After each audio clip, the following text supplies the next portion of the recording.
Voilà des matchs comme on les aime, des affiches à suspense dans la course à la qualification pour les phases finales entre deux concurrents. Le Stade Toulousain abat l'une de ses dernières cartes alors que le Racing espère se repositionner dans le top 6.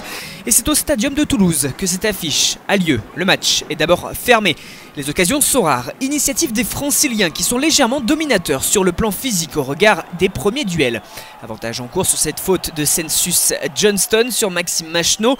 Le pilier toulousain gêne le demi de mêlée Racingman au moment de la libération du ballon et c'est une opportunité pour le Racing d'ouvrir le score. Dan Carter se charge de la pénalité. Cela fait 3-0 pour les champions de France en titre. Et ils insistent, les joueurs franciliens. Ils ont plus souvent le ballon. Machenaud pour se sortir de la pression.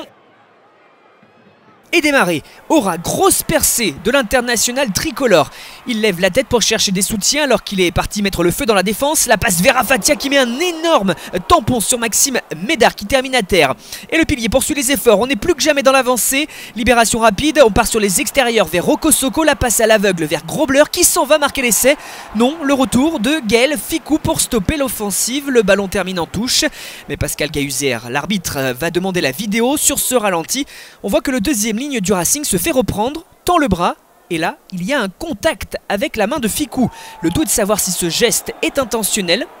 On le voit mieux sous cet angle. Ficou tape de la main dans la main de son adversaire. C'est jugé comme un acte d'anti-jeu, synonyme de carton jaune et d'essai de pénalité en faveur du Racing. L'incompréhension des Toulousains menés 10-0. Le Stade peut néanmoins se satisfaire de la tenue de sa mêlée, même si sur cette épreuve de force, c'est bien le Racing qui sort le ballon, qui se montre ambitieux dans ses 22 mètres. Brice Dulin effectue quelques feintes de corps mais se fait bloquer. La défense toulousaine est montée vite, très vite. C'est un ballon plus lent et pour autant, pas de coup de pied. On insiste sur cette philosophie. Et c'est Toulouse qui prend clairement le dessus sur cette phase de combat pour récupérer la pénalité. Plaquage de Yacouba Camara, Gray au soutien aussi. Le ralenti de cette superbe séquence défensive. Le roux est refoulé. Une fois à terre, les soutiens perdent les appuis. Samuel Marquez marque les premiers points de son équipe, 10-3. Et c'est d'ailleurs le score à la pause, peu de jeu dans cette première période et surtout beaucoup de suspense. Le sort de la rencontre reste indécis car la possession et l'occupation sont assez équilibrés.